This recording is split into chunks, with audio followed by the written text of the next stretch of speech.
सो आज के इस लेक्चर में मैं आपको कुछ पुली पर बेस्ड क्वेश्चन कराऊंगा। तो पहले हम डेरिवेशन करेंगे, उसका थ्योरेटिकली देखेंगे, फिर उसमें हम कुछ क्वेश्चंस लगा करके देखेंगे। इसमें मैं इसका हेडिंग में लिखना चाहता हूँ blocks and pulley system. Blocks and pulley system मतलब हमारे पास एक ब्लॉक लगा होगा या पुली लगी होगी, ऐसे हम इसको बता सकते हैं। एक एक छोटे छोटे क्वेश्चन से करते हैं। मैं डेरिवेशन भी कराऊंगा, डेरिवेशन की तरीके से आपको आनी चाहिए, डायरेक्ट मेथड भी लगाएंगे। डायरेक्ट से हम आसानी से जल्दी कर पाएंगे इसको। ऐसे बना लिया इसको, ये हमारे पास एक पुली है, ये मैंने पुली बना लिया, लाइट पुली है,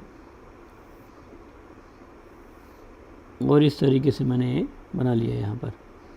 मैं मान लेता हूँ कि ये जो ब्लॉक है इसका मास m1 है, और इधर जो ब्लॉक है इसका मास m2 है, और एक एजम्पशन मैं मान ले रहा हूँ कि m1 is greater than m2। ये बना लिया। पुली में जो रस्सी लगी हुई है ये पुली में स्लिप करके जा रही है। ये जो है ऐसे मतलब पुली रोटेट नहीं कर रही है, पुली मासलेस है, इस तरह का एजम्पशन अपने को लेकर के चलना है। फर्स्ट इस तरह का पुली सिस्टम बना लेता हूँ मैं। जैसे इसका मास ज़्यादा है, इसका मास ज़्यादा है तो ये बॉडी नीचे की तरफ एक्सेलरेट करेगी। यदि नीचे जाएगी तो ये बॉडी सेम एक्सेलरेशन से ऊपर जाएगी, क्योंकि पुली की लेंथ तो इसकी स्ट्रिंग की लेंथ तो बढ़ नहीं सकती है। तो यदि 1 सेंटीमीटर नीचे गई तो 1 सेंटीमीटर ऊपर चली जाएगी, because length of the string is constant. तो ये कांस्टेंट मोशन में आगे की मैं डिटेल में आपको कांस्टेंट पढ़ाऊँगा। आप देखिए यहाँ पर कैसे कैसे कर सकते हैं। जैसे मैंने यहाँ पर मान लिया कि ये m1 बॉडी है, m1 है, m1g तो नीचे लेगा mg, और टेंशन t कहाँ लेगा, ऊपर की ओर लेगा, और इसका एक्सेलरेशन कहाँ है, डाउनवर्ड है। आप देखिए कैसे सॉल्व कर पा रहे हैं हम। इसको लिखेंगे m1g minus t is equal to m1 into a. ऐसा क्यों लिखा? Total force is equal to mass times acceleration. एक फोर्स नीचे लग रहा है m1g, एक ऊपर लग रहा है। यदि ऊपर वाला बड़ा होगा तो बॉडी ऊपर एक्सेलरेट करेगी, नीचे वाला बड़ा होगा नीचे एक्सेलरेट करेगी। दोनों बराबर होंगे तो बॉडी का एक्सेलरेशन नहीं होगा। मोशन हो सकता है, उसकी वेलोसिटी हो सकती है, लेकिन उसका एक्सेलरेशन नहीं होगा यदि दोनों फोर्सेस क्या हैं, सेम है। चूँकि एक्सेलरेशन इसका डाउनवर्ड है तो ये फोर्स बड़ा हो गया, इसलिए मैंने लिखा है m1g minus T is equal to m1a। अब सिमिलरली मैं m2 वाली जो बॉडी है उसके लिए फ्री बॉडी डायग्राम बनाऊंगा। तो m2 की जो बॉडी है उसके लिए लगाएंगे तो डाउनवर्ड डायरेक्शन में m2g लेगा और ऊपर की तरफ टेंशन t लेगा। पूरी स्ट्रिंग में टेंशन सेम होगा, एक ही सिंगल स्ट्रिंग है तो दोनों तरफ टेंशन सेम होगा। आगे न्यूटन्स लॉज पर जब मैं आपको रोटेशन पढ़ाऊंगा तो बताऊंगा कि दोनों तरफ टेंशन जो है अलग अलग क्यों होगा। अभी जब तक हम एलएम पढ़ रहे हैं तो हम मान रहे हैं कि पुली यदि लाइट है तो भी दोनों तरफ टेंशन होगा। यदि आप पुली लाइट नहीं भी लेते हैं तो आपको ये ऐसा मानना पड़ेगा कि जो ये स्ट्रिंग है ये पुली के ऊपर स्लिप करके जा रही है, मतलब दोनों तरफ टेंशन क्या होगा, सेम होगा। पुली का रोटेशन वहाँ पर 0 मानना पड़ेगा। से कुछ स्टैंडर्ड एजम्पशन है, हम तो केवल मान रहे हैं कि हमारी स्ट्रिंग इसके से स्लिप करके जा रही है और दोनों तरफ की टेंशन बराबर है। अब एक्सेलरेशन जो मैं ले रहा हूँ वो इधर ले रहा हूँ, तो एक्सेलरेशन ऊपर है मतलब t ज़्यादा हो गया और m2g कम हो गया। तो अब जब हम इसका सेकंड इक्वेशन लिखेंगे तो मैं लिखूँगा t minus m2g is equal to m2a। ये ज़रूर आपको एक एक FVD बना करके क्वेश्चन सॉल्व करने आना चाहिए। अब आप आसानी है, इक्वेशन 1 प्लस इक्वेशन 2 ये मैंने बताया था कि ऐड कर देंगे, तो माइनस टी से प्लस टी कैंसिल हो गया, इधर m1g बचा, इधर माइनस m2g बचा। तो यहाँ पर आप क्या लिखेंगे, m1 minus m2 in bracket g, ये हो गया ना, m1g माइनस m2g, और इधर की तरफ m1a प्लस m2a, तो a तो कॉमन हो जाएगा, so m1 plus m2 into a। So therefore acceleration is, so acceleration की हमारे पास वैल्यू आ गई m1 minus m2 into g divide by m1 plus m2।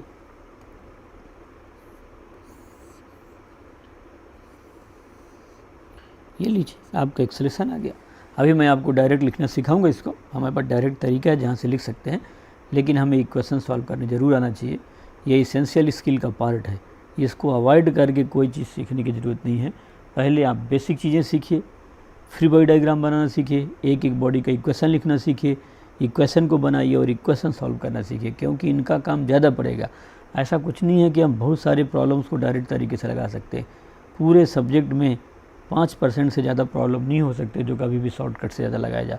सो 95% तो बेसिक फंडामेंटल से ही आने वाला है, इसलिए आपको पहले बेसिक फंडामेंटल्स आने चाहिए। डायरेक्ट लिखने में अभी आपको सिखाऊंगा। अब मैं किसी भी एक इक्वेशन में इस ए की वैल्यू रख दूंगा, जिससे मेरे को उसकी टेंशन पता चल जाएगी। सो मैं लिख देता हूँ from equation 2, from equation 2, so t minus m2g is equal to m2a। So जो t की वैल्यू है वो कितनी होगी, m2g, और यहाँ हो जाएगा m2। a की वैल्यू अभी हमने लिखा था, कितना आया था, a was m1 minus m2 into G divide by m1 plus m2, यही था m1 माइनस m2। अब देखिए m1 minus m2 G divide by m1 plus m2, तो ये मैंने यहाँ पर इसको लिख दिया। ये इक्वल नहीं है, ये उधर जा कर के प्लस हो गया, तो यहाँ पर मैंने प्लस लिख दिया। अब आप देखिए m1 प्लस m2, तो आप एलसीएम ले लीजिए, पूरा ही सॉल्व करना सीखिए पहले आप। m1 प्लस m2 मैंने एलसीएम ले लिया, इसको इधर मल्टीप्लाई कर दीजिए। सी मल्टीप्लाई करेंगे तो कितना होगा, m1 into m2g plus m2 into m2 square, तो m2 स्क्वायर इंटू जी, और इधर की तरफ जब लेंगे तो m1 into m2g minus m2 square into g, ये हो गया। अब आप देखिए क्या क्या हो गया, m2 स्क्वायर जी और m2 स्क्वायर जी कैंसिल हो गया। सो आप जब इसको सॉल्व करेंगे t की वैल्यू, सो जो t होगा हमारे पास वो किसके इक्वल हो जाएगा, 2m1 m2 into G divide by m1 plus m2। So t is equal to 2m1 m2 G divide by m1 plus m2। अब आप इस सिस्टम के लिए ऐसे एक ही दो प्रॉब्लम है कैटेगरी के जिनमें आप डायरेक्ट लगा सकते हैं, एक ये है, एक दो मैं और बता देता हूँ, तो ऐसे आप इसको ध्यान रख लीजिए। सो एक्सेलेशन याद रख सकते हैं। अब मैं आपको इसका डायरेक्ट तरीका सिखा रहा हूँ कि आप जो है डायरेक्ट कैसे लगाएंगे। तो सेकंड और का मतलब डायरेक्ट मेथड है।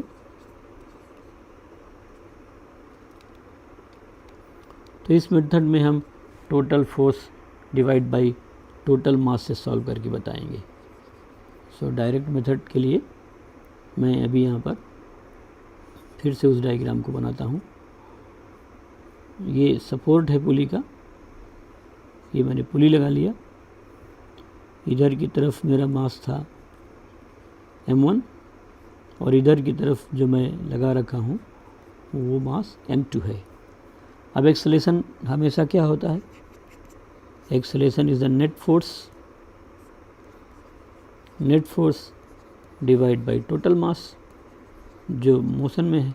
यहाँ पर मैं लिखूँगा नेट पुलिंग फोर्स, जो पुल कर रहा है सिस्टम को, तो net pulling force divide by total mass in motion, तो जो भी टोटल मास है। अब आप ज़रा देखिए, अर्थ इसको इधर की तरफ पुल करेगी m1g से, इसको भी नीचे की ओर पुल करेगी m2g से, तो अर्थ इसको नीचे पुल करेगी। यदि बॉडी नहीं होती तो सीधे चली जाती, इसको भी अर्थ पुल, तो दोनों बॉडी कहाँ आना चाहेंगी, नीचे आना चाहेंगी, तो ये भी m1g से नीचे आना चाहेगा, इसको m2g से अर्थ पुल करेगी दोनों। सो नेट पुलिंग फोर्स कितना हो गया, नेट पुलिंग फोर्स हो गया, यहाँ पर m1 ज़्यादा है, m1 बड़ा है, तो इसका वाला वेट ज़्यादा होगा, उसका कम होगा। सो नेट पुलिंग फोर्स जो उसको पुल कर रही है अर्थ, सो आप नेट पुलिंग फोर्स निकाल लेंगे जिस डायरेक्शन में एक्सेलेरेशन है। सो नेट पुलिंग फोर्स होगा m1g माइनस m2g, क्योंकि दोनों ही एक दूसरे को अपोज कर रहे हैं। ये भी नीचे जाना चाहेगा, यदि ये नीचे जाएगा तो इसको ऊपर आना पड़ेगा, ये नीचे जाएगा तो इसको ऊपर आना पड़ेगा, दोनों तो एक साथ नीचे जा नहीं सकते, तो दोनों ही को अर्थ इधर की तरफ पुल कर रही है। सो नेट किधर की तरफ जाएगा, जिसका mg ज़्यादा होगा, तो नेट पुलिंग फोर्स मैंने कितना कर दिया, m1g माइनस m2g, ऐसे बता सकते हैं ना, माइनस ही करेंगे, प्लस नहीं करेंगे। क्यों, क्योंकि ये भी बॉडी भी नीचे एक्सेलेरेट होना चाहेगी, ये भी नीचे एक्सेलेरेट होना चाहेगी। अब जिसका वेट ज़्यादा होगा वो वाला इफेक्ट आएगा। अब यहाँ पर मैं टोटल मास लेना चाहता हूँ। सो टोटल मास जो मोशन पे है m1 और m2, यही मोशन में है। आगे जब मैं रोटेशन पढ़ाऊँगा तो यहाँ मास दिया रहेगा, तो उसको कैसे इंक्लूड करना है ये मैं आपको वहीं पर सिखाऊंगा।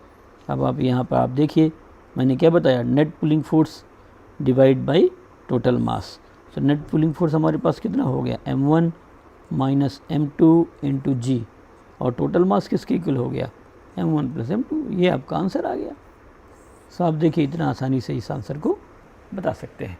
टोटल है ना, यही आया था इधर की तरफ, यदि आप यहाँ लेंगे तो ये है ना m1 minus m2g divide by m1 plus m2, यहाँ पर भी देख रहे हैं m1 minus m2g divide by. सो बड़ा ओरल सा लगा सकते हैं। टोटल कितना पुलिंग फोर्स है वर्टिकल डायरेक्शन में, वर्टिकल डायरेक्शन में ही लेंगे अभी मैं दूसरा भी, तो यहाँ पर इसकी वैल्यू आ गई है is equal to m1 minus m2g divide by m1 plus m2। अब t निकालने के लिए आपको किसी एक बॉडी का डायग्राम बना करके ही सॉल्व करना होगा, वो भी मैं अब आपको आगे जब सीडो फोर्स वगैरह पढ़ाऊँगा तो वो भी मैं आपको डायरेक्ट लिखना सिखा दूंगा। ऐसा नहीं है कि वो डायरेक्ट नहीं लिख सकते हैं, अभी मैंने वो आपको बातें सिखाई नहीं है। सो मैं उसको इक्वेशन से ही सॉल्व करूँगा। m1g और ऊपर की तरफ कितना हो गया t, इधर भी t होगा और इधर भी t होगा, और ये एक्सेलेरेशन कहाँ है, डाउनवर्ड है। सो आप जब इसको सॉल्व करेंगे तो m1g minus T, m1g minus T is equal to m1 into A. So therefore आप इसकी वैल्यू लिख देना, वैल्यू लिख के सॉल्व कर लेना, तो 2m1 m2g डिवाइड बाई किसके इक्वल हो जाएगा, m1 प्लस m2 के बराबर हो जाएगा। तो t is equal to 2m1 m2g divide by m1 plus m2। कैसे सॉल्व करना, यहाँ पर एक ही वैल्यू रख दीजिए और t को सॉल्व कर लीजिए। तो ये भी मैं आपको कोशिश करूँगा कि आगे कैसे डायरेक्ट लगाना है ना, बट हम यहाँ पर इसको बता सकते हैं कि एक्सेलेरेशन से जाएगा। तो ये वाला क्वेश्चन अपने को लगाने आ गए, पहली कैटेगरी हो गई। अब मैं आपको एक कैटेगरी और सिखा देता हूँ, इसके बाद फिर हम क्वेश्चन लगाएंगे दोनों तरीके से। सो कैटेगरी नंबर 2 में है कि एक बॉडी हॉरिजॉन्टल है और एक बॉडी वर्टिकल है। यहाँ पर मैंने पुली बांध दिया, ये पुली है, और इधर की तरफ तो मैं एक बॉडी ले लेता हूँ m1 बॉडी है, जी नहीं लिख रहा, और यहाँ से तो पुली से स्ट्रिंग जा ही रही है। सो आप जब इसे खोलेंगे यहाँ पर, तो ये वाला मास कितना है, m2 है। अब आप जब इस सिस्टम को छोड़ देंगे मूव करने के लिए, जब आप इस सिस्टम को छोड़ेंगे मोशन के लिए, सो हॉरिजॉन्टल वाला तो अपने आप तो मूव कर नहीं सकता है, क्योंकि वर्टिकल हॉरिजॉन्टल डायरेक्शन में यदि आप रस्सी काट देते हैं, हटा देते हैं, तो हॉरिजॉन्टल डायरेक्शन में उसका मोशन अपने आप पॉसिबल नहीं है। वर्टिकल वाला है वो चलेगा, क्योंकि उसको ग्रेविटी क्या करेगी, पुल करेगी। सो आप यहाँ पर देखिए, यदि मैं इस बॉडी को लेता हूँ तो इस बॉडी का एक्सेलेरेशन इधर, अर्थ इधर पुल करेगी, इधर होगा, और यदि आप इस बॉडी को लेंगे तो इसका एक्सेलेरेशन इधर की तरफ होगा, या इधर ही होगा। ऐसा नहीं हो सकता कि ये ऊपर जाने लगे, ये इसको अर्थ पुल कर रही है, इसको अर्थ पुल कर रही है नीचे mg से, और ऊपर क्या लगेगा, टेंशन। तो इधर की तरफ रस्सी में टेंशन t, और ये एक ही स्ट्रिंग है, जब तक एक सिंगल स्ट्रिंग है तब तक टेंशन की वैल्यू क्या होगी, सेम होगी। अब मैं एक एक बॉडी के लिए FVD बना करके आपको समझा रहा हूँ। सो मैंने मान लिया कि ये मेरी जो m1 बॉडी है इसके लिए बनाना है, तो इसका इधर की तरफ तो m1g लेगा और इधर की तरफ टेंशन लेगा। एक्सेलेरेशन कहाँ है, एक्सेलेरेशन इसका डाउनवर्ड डायरेक्शन में है। सो एक्सेलेरेशन हम इसको ऐसे बता सकते हैं। सो दिस इज एक्सेलेरेशन है। अब इसी डायरेक्शन में एक्सेलेरेट हो रही है और नीचे की तरफ, ये नीचे, तो नीचे वाला फोर्स बड़ा होगा। तो यहाँ पर लिखूँगा m1g minus T total force is equal to mass into acceleration. ये फर्स्ट हो गया। और यदि हम इसको इधर वाले को ले लेते हैं, मान ले दूसरे वाले को मैं यहाँ एज्यूम कर लेता हूँ ये, तो यदि जो टेबल में रखा हुआ है इसमें जिस डायरेक्शन में एक्सेलेरेशन है, इसका एक्सेलेरेशन तो इधर ही है, तो इस डायरेक्शन में तो केवल एक फोर्स लग रहा है, कौन सा, टेंशन टी। यदि आप mg लगाना चाहते हैं तो आप लगा सकते हैं, कोई दिक्कत नहीं है। इधर की तरफ m2g लेगा, तो इसके ऊपर की तरफ क्या लेगा, नॉर्मल। सो नॉर्मल और mg दोनों क्या होंगे, बराबर होंगे, क्योंकि उधर की तरफ कोई एक्सेलेरेशन है नहीं। तो आप चाहें तो इस फोर्स को यहाँ नहीं भी बना सकते हैं। जिस डायरेक्शन में एक्सेलेरेशन है उस डायरेक्शन के फोर्स को ही अपने को लेना होता है। सो एक्सेलेरेशन इसका इधर है, तो इधर तो केवल एक ही फोर्स लगेगा, स्ट्रिंग लगाएगी, mg नीचे, mg को रोकने के लिए नॉर्मल ऊपर हो गया। आप टेबल हटा दीजिए तो नीचे गिर जाएगा वो, जैसे पहले वाले में कोई नॉर्मल नहीं था। तो यहाँ पर इसका मोशन वर्टिकल डायरेक्शन में क्यों नहीं हुआ, क्योंकि आपने यहाँ पर एक सरफेस ले रखा है, और वो सरफेस क्या है, उसको नीचे जाने नहीं दे रहा, तो जिधर एक्सेलरेशन उधर एक ही फोर्स है टी, तो total force is equal to mass times acceleration. Mass कितना है m2 और एक्सेलरेशन ये है। ऐसे मैंने 2 इक्वेशन बना दिया। अब मैंने आपको पहले ही बता रखा है कि हमेशा इक्वेशन को ऐड करेंगे। So equation 1 plus equation 2, minus T plus T cancel हो गया, लेफ्ट हैंड साइड में m1g बचा और राइट हैंड साइड में m1 प्लस m2 इंटू ए हो जाएगा। सो ए की जो वैल्यू है वो हो जाएगा m1g divide by m1 plus m2। So acceleration इसके इक्वल हो जाएगा m1g is equal to m1 plus m2। इसके बाद आप इक्वेशन नंबर 2 ले सकते हैं। सो फ्रॉम इक्वेशन 2, सो टी की जो वैल्यू है वो किसके इक्वल हो गई, m2 इंटू ए के इक्वल हो गई। अब आप इस ए की वैल्यू यहाँ पुट कर दीजिए, तो ए की वैल्यू पुट करेंगे यदि आप, तो आपको मिलेगा m1 into m2 into G divide by m1 plus m2। इस तरीके से आप इसकी टेंशन की वैल्यू निकाल करके बता सकते हैं। से मैंने आपको क्वेश्चन लगाना सिखा दिया। एक एक फ्री बॉडी डायग्राम बनाइए, फ्री बॉडी डायग्राम बना करके उसको सॉल्व करके बता सकते हैं। अब मैं इसी को डायरेक्ट सिखा देता हूँ आपको कैसे लिखेंगे। सो नेक्स्ट है, दूसरा तरीका है, ये डायरेक्ट है। इसमें से आप एक्सेलरेशन तुरंत निकाल सकते हैं और फिर डायरेक्ट जो है वो आप टेंशन भी निकालना बता सकते हैं। सो ये मेरे पास एक यहाँ पर पुली अटैच्ड है, इधर की तरफ से एक स्ट्रिंग जा रही है, ये स्ट्रिंग, यहाँ पर मैंने एक बॉडी बना रखी थी m1 मास की और इधर की तरफ एक m2 मास की। सो कॉमन सेंस से हमें पता है कि इसका एक्सेलरेशन इधर की तरफ है, इसका एक्सेलरेशन इधर की तरफ है।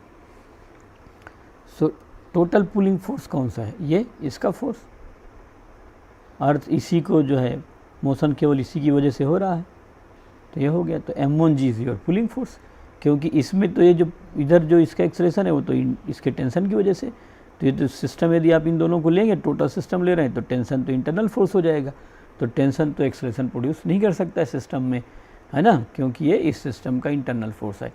सो मैं टोटल मास ले लेता हूँ जो मोशन में है। सो टोटल मास यहाँ पर लेना है। सो टोटल मास किसके इक्वल हो गया, m1 प्लस m2 के। नेट पुलिंग फोर्स, जो फोर्स इसको पुल कर रहा है, तो नेट पुलिंग फोर्स लिख सकता हूँ मैं। तो नेट पुलिंग फोर्स केवल और केवल कौन सा है, m1g। इसमें तो है नहीं, इसका mg नीचे है, नॉर्मल ऊपर है, वो कैंसिल हो गया। इधर टेंशन है जो सिस्टम के लिए इंटरनल फोर्स है, एक्सटर्नल फोर्स केवल और केवल कितना हो गया, m1g हो गया। अब एक्सेलरेशन मैंने आपको बताया है, नेट पुलिंग फोर्स जो आप नेट फोर्स लगाते हैं, net pulling force divide by our total mass. So net pulling force by mass, ऐसे बता सकता हूँ, net pulling force divide by total mass. So acceleration is net pulling force is m1g and total mass is m1 plus m2। so आपका acceleration आ गया, ये आप पीछे देख सकते हैं आ रखा है m1g divide by m1 plus m2, m1g divide by m1। तो हमारे पास दो तरीके हैं, हम डायरेक्टली सिस्टम में पुलिंग फोर्स निकाल सकते हैं। दोनों की अपनी अलग अलग इंपॉर्टेंस है, अपने को दोनों सोचने आना चाहिए, लेकिन ये एक एक फ्री बॉडी डायग्राम बना करके ज़रूर आनी चाहिए।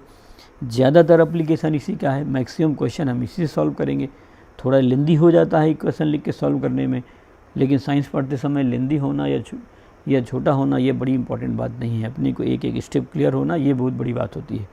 सो हमने एक एक क्वेश्चन लिखा, सॉल्व किया, ये एक इसेंशियल स्किल पार्ट है जिसके साथ समझौते नहीं हो सकते। ये मैंने डायरेक्ट बता दिया। टोटल मास मोशन में कितना है, m1 प्लस m2। इस टोटल मास को एक्सेलरेट करने वाला केवल ये एक्सटर्नल फोर्स mg है, तो mg total force divide by total मास ऐसे कर सकते हैं। सो जो एक्सेलरेट कर रहा है वहाँ से आप निकाल सकते हैं।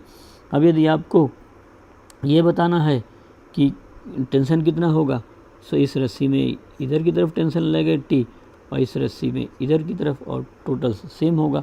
यदि आप इसको एक टेंशन निकालना चाहते हैं तो दूसरी बॉडी के लिए जिधर एक्सेलरेशन उधर एक ही फोर्स लग रहा है t, so t is equal to m2 into a, तो t हो गया और a की वैल्यू लिख देंगे आप।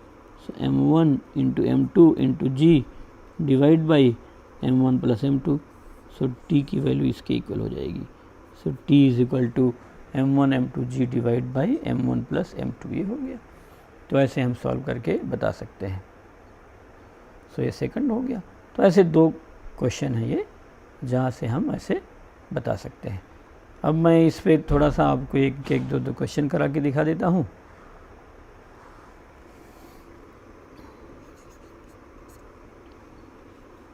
सेम यही क्वेश्चन करेंगे पहले। अभी तो मैंने आपको थ्योरी बताया है, और यहाँ पर हमने ये मान लिया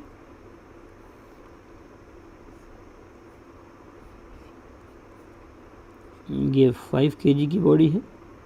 मैं यूनिट यदि नहीं भी लिख रहा हूँ तो मैं बाय डिफ़ॉल्ट kg ले रहा हूँ, और ये 2 kg की बॉडी है।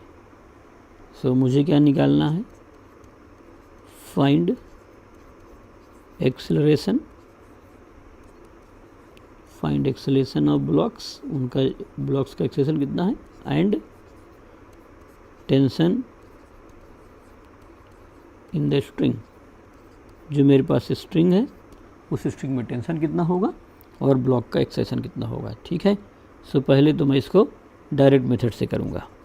सो डायरेक्ट मेथड से कर देता हूँ, फिर मैं फ्री बॉडी डायग्राम से।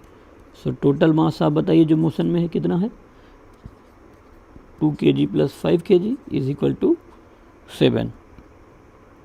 पुलिंग फोर्स कितना है, नेट पुलिंग फोर्स, जो सिस्टम को एक्सेलेरेट कर रहा है वही पुलिंग फोर्स मैं नाम दे रहा हूँ। नेट पुलिंग फोर्स ये बड़ा है तो 5g माइनस यहाँ पर कितना हो जाएगा 2g, 5g मतलब 50 माइनस 20, ये किसके इक्वल हो गया 30 न्यूटन के इक्वल हो गया। सर इसका कितना है 50 और इसका 20, तो 50 माइनस 20 इज 30। सो एक्सेलरेशन आ जाएगा, acceleration is net force, net accelerating force भी आप लिख सकते हैं, जो उसको एक्सेलरेट कर रहा है। नेट पुलिंग की जगह आप एक्सेलरेटिंग भी लिख सकते हैं। सो नेट एक्सेलरेटिंग फोर्स जो सिस्टम को एक्सेलरेट करेगा divide by total mass, mass in motion, जो मोशन में है मास। सो आप नेट एक्सेलरेटिंग फोर्स हमारे पास कितना है 30, और टोटल मास मोशन में कितना है 7। सो 30/7 मीटर पर सेकंड स्क्वायर, ये आ गया। अब आपको टेंशन निकालना है। सो टेंशन निकालने के लिए तो आपको FPD डायग्राम बनाना ही पड़ेगा। सो मैं मान लेता हूँ 5 वाली के लिए देखता हूँ, तो 5 kg की बॉडी है, ये 5 वाली बॉडी ले रहा हूँ, इसका एक्सेलरेशन नीचे की ओर होगा, ये इसका एक्सेलरेशन डाउनवर्ड डायरेक्शन में होगा। सो इसका तो मैंने डाउनवर्ड बना दिया, और इसका एक्सेलरेशन अपवर्ड डायरेक्शन में है, ये होगा। तो एक का एक्सेलरेशन डाउनवर्ड है और एक का एक्सेलरेशन अपवर्ड है। अब देखिए इसका तो टेंशन T है, और ये कितना हो गया 5 × G 50। सो मैं डायरेक्ट लिख रहा हूँ 50 माइनस T, इसको मास इंटू एक्सेलरेशन 5A। सो यहाँ पर यही होगा। सो T इज इक्वल टू यहाँ चला जाएगा तो 50 माइनस 5A, और A इज़ 30/7। सो यह हो जाएगा, आप यहाँ पर सॉल्व करेंगे तो 350, और ये यहाँ पर 150 डिवाइड बाई 7। सो आप देख लीजिए किसकी इक्वल हो जाएगा 200/7 न्यूटन। इस तरीके से आप क्या कर सकते हैं, इसको सॉल्व कर सकते हैं। सो आसान हो गया हमारे लिए सॉल्व करना, कोई बहुत कठिन बात नहीं थी। सो मैंने सबसे पहले उसका एक्सेलरेशन निकाला।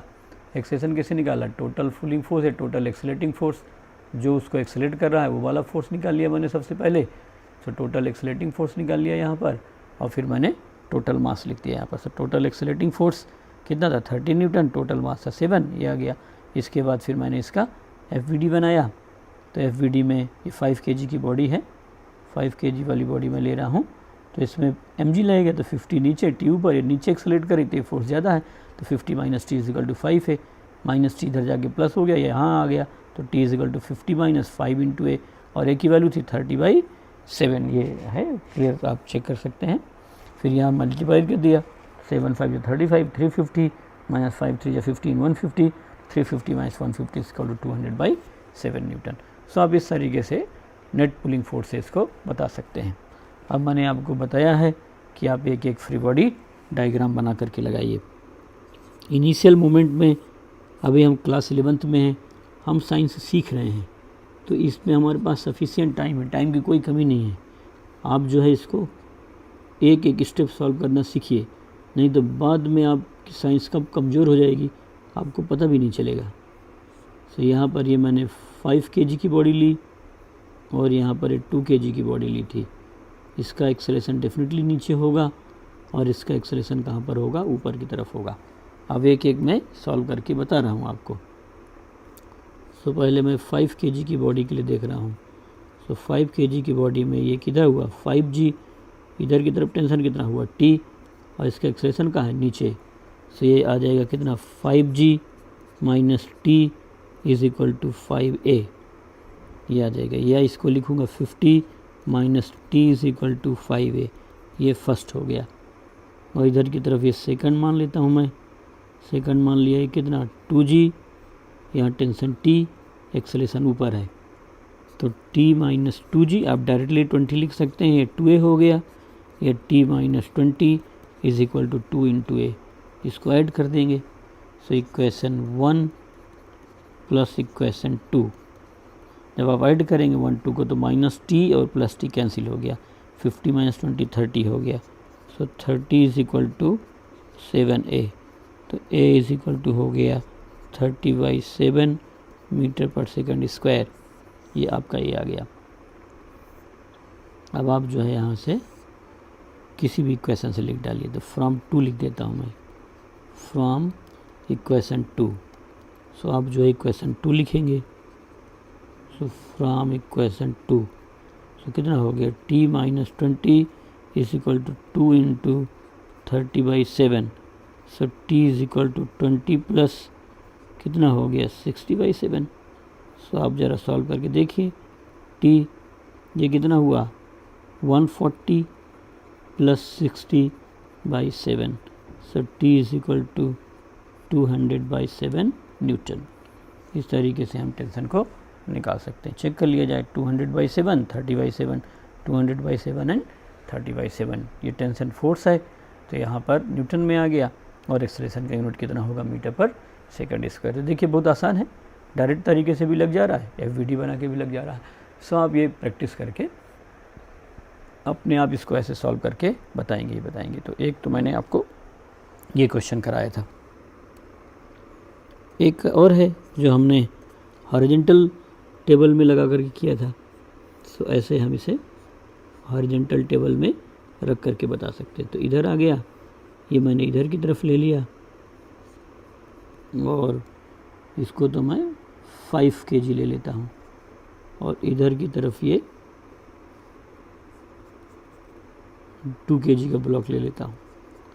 इसमें टेंशन इधर की तरफ होगा, इसमें टेंशन ऊपर की तरफ होगा और टी ही होगा। बाकी अभी देखते हैं।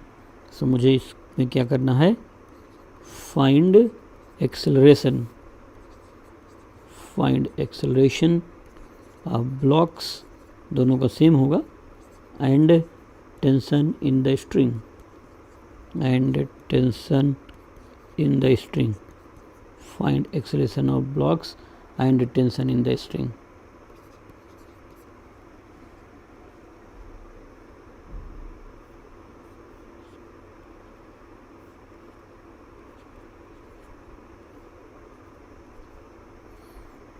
ये डेफिनेटली एक्सेलरेशन नीचे की ओर होगा और इसका एक्सेलरेशन ऊपर की ऐसे होगा। सो पहले तो मैं आपको एफवीडी से कराता हूँ, फिर डायरेक्ट कराता हूँ। इस बार सीक्वेंस चेंज कर लेते हैं। ये एक्सेलरेशन ए है इधर की तरफ। सो ये 5g फोर्स पड़ा है तो 5g minus T is equal to 5a। यह 5g का मतलब 50 minus T is equal to 5 है। मैंने हर जगह g को 10 लिया हुआ है। और दूसरे वाले ब्लॉक को यदि आप देखेंगे तो दूसरे वाले ब्लॉक में जिधर एक्सेलरेशन है, एक्सेलरेशन उसका हॉरिजॉन्टल में है, तो इधर की तरफ केवल फोर्स टी लगेगा, बाकी मैंने नहीं लिया। Total force is equal to mass into acceleration. Vertical direction में एक्सेलरेशन नहीं तो नेट फोर्स भी जीरो होगा। सो हम निकाल नहीं रहे हैं। सो सेकंड बॉडी के लिए फॉर 2 kg बॉडी है ना, फॉर 2 kg ब्लॉक, जो हमारे पास 2 kg के ब्लॉक है, यदि आप उसके लिए लिखना चाहते हैं तो उसके लिए आप कैसे लिखेंगे, t is equal to m into a, और m कितना है 2 है, तो t is equal to 2 into a, ये सेकेंड हो गया। अब हम इसको यहाँ ऐड करेंगे। So equation 1 plus equation 2 add कर दिया। जब ऐड करेंगे सो t से t कट जाएगा तो 50 इज इक्वल टू 7a हो गया। So a is equal to 50/7 metre पर सेकंड स्क्वायर। यूनिट को मैंने ब्रैकेट में कर दिया, ये आ गया। फ्रॉम इक्वेशन 2 लिख देंगे। So from equation 2 we will write t is equal to 2a। अब आप इसे जब लिखेंगे तो 2a, so it is 100/7 newton. So आप ऐसे जो है सॉल्व करके बता सकते हैं। बहुत आसान सा FBD बनाने आ गया होगा। इसका मोशन केवल हॉरिजॉन्टल में है तो इधर लगने वाला फोर्स केवल टेंशन है। इसका मोशन केवल वर्टिकल में है तो वर्टिकल में एक फोर्स T लग रहा है और नीचे एक फोर्स कौन सा लग रहा है, mg, जो मैंने इधर फ्री बॉडी डायग्राम में बनाया है। इसके लिए मैंने वर्टिकल फोर्सेस शो नहीं कर रखे हैं। अब दूसरा मैं डायरेक्ट बता देता हूँ। सो डायरेक्ट के लिए टोटल मास लिखूँगा मोशन में कितना है। So total mass in motion, so total mass हमारे पास देखिए कितना है, 2 kg plus 5 kg। So it is 2 + 5। सो यहाँ पर ये 2 + 5 इज इक्वल टू 7 kg है। एंड नेट एक्सेलरेटिंग फोर्स जो उसको एक्सेलरेट कर रहा है, या नेट पुलिंग फोर्स, तो नेट एक्सेलरेटिंग फोर्स जो उसको एक्सेलरेट कर रहा है, तो एक्सेलरेट तो केवल इसका वेट करेगा, तो इसका वेट कितना है 5g। 5g का मतलब 50।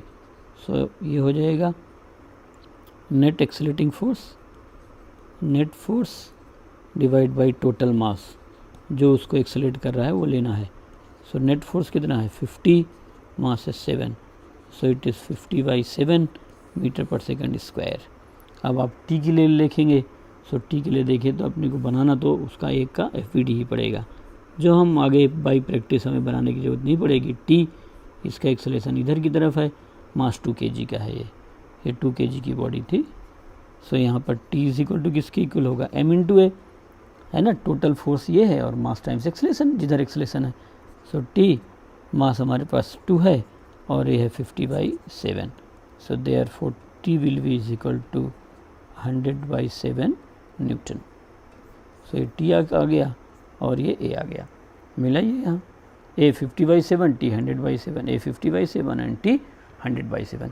सो इस तरीके से हम क्या कर सकते हैं, बॉडीज़ का एक्सेलरेशन निकाल सकते हैं और वहाँ पर टेंशन निकाल सकते हैं। सो आगे मैं एक क्वेश्चन आपको और करा के देखता हूँ। एकदम यही पुली वाला ही है, बट उसका थोड़ा डिज़ाइन देखने में अलग लगता है, तो हमें लगता है कि क्वेश्चन डिफरेंट है, बट क्वेश्चन डिफरेंट नहीं है। आप देखिए यहाँ सेम मैंने जो आपको पुली वाला अभी 2 तरफ ब्लॉक बढ़ा के किए थे वैसे ही एक हमारे पास ये हॉरिजॉन्टल टेबल है। उस हॉरिजॉन्टल टेबल में मैंने ऐसे 2 पुली लगा दिया, इस तरीके से एक मैंने टेबल बना लिया यहाँ पर। अब इस टेबल से एक स्ट्रिंग, यहाँ से स्ट्रिंग सिस्टम है, इधर की तरफ पुलीज हैं, ये बना लिया। सो ये तो मैं मान लेता हूँ 5 kg की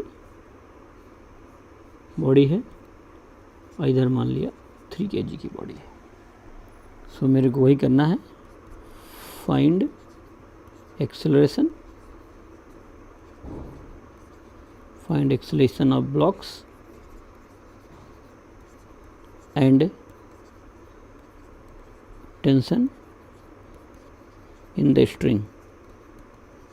Find acceleration of blocks and tension in the string. अब आप देखिए, पहले तो डायरेक्ट मेथड से कर लेता हूँ। सो टोटल मास जो मोशन में है, so total mass in motion ये कितना है 5 + 3 is equal to 8 kg। Net force जो एक्सेलरेशन प्रोड्यूस कर रहा है, तो ये नीचे जाना चाहेगा 5g से, ये भी नीचे जाना चाहेगा 5g से, दोनों एक दूसरे को क्या करेंगे, अपोज करेंगे। तो कितना हो जाएगा net force 5g - 3g is equal to 2g। 2g का मतलब 20।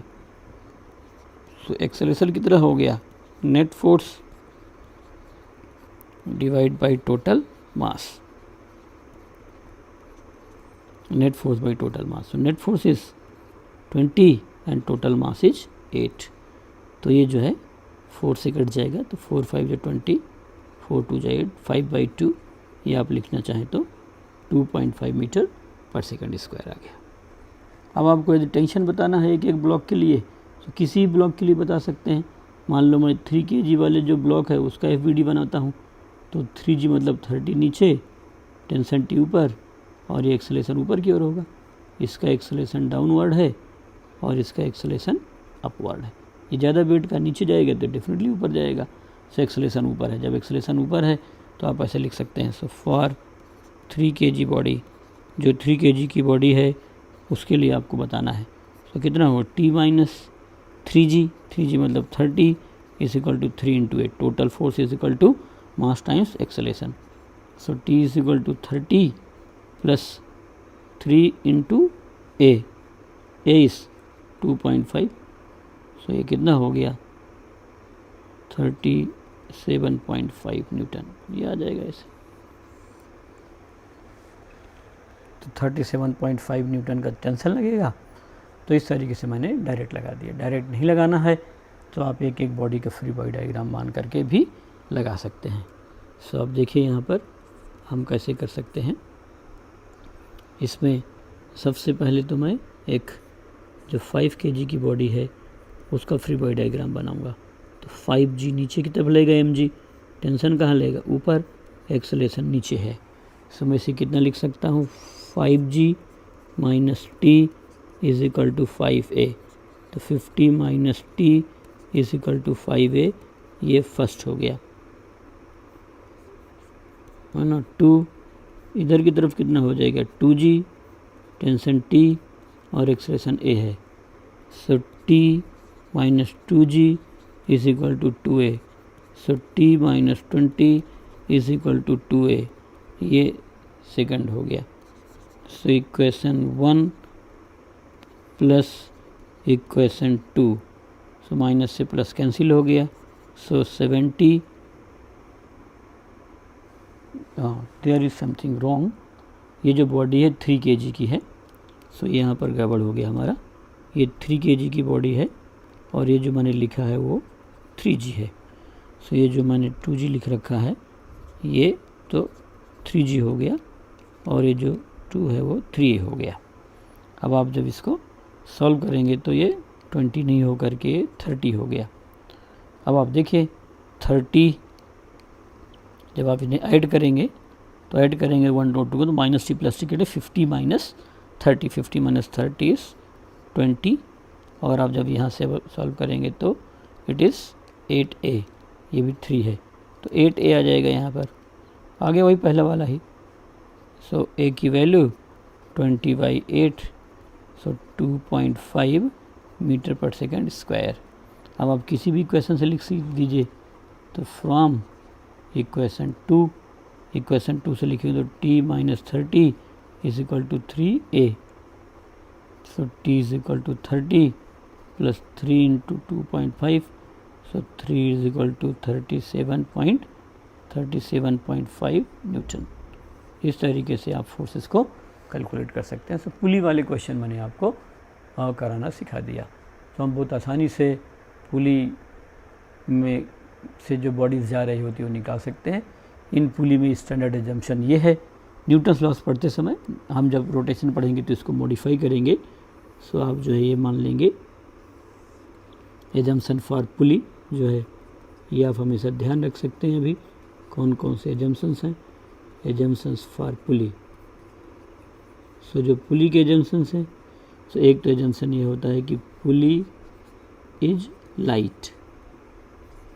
लाइट के लिए मासलेस भी टर्म लिखा रहता है, मासलेस मतलब पुली का मास 0 है ना। यदि ये नहीं मानते हैं सो आप ये मान लेंगे कि यदि पुली के पास मास है सो पुली रोटेट नहीं कर रही है। सो एक तो ये जनरल एजम्पशन यही बुक्स में दिया रहता है। यदि आप मानते हैं कि पुली मासलेस नहीं है, if pulley is not massless, then string should slip on the pulley,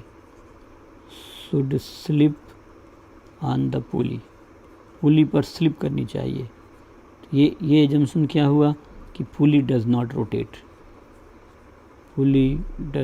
rotate. ये बात आपको ज़्यादा तब क्लियर होगी जब मैं आपको रोटेशन पढ़ा रहा हूँगा। अभी न्यूटन्स लॉस पढ़ते समय हमें इस एजम्पशन पर काम करना होता है, तो आप ये देख सकते हैं।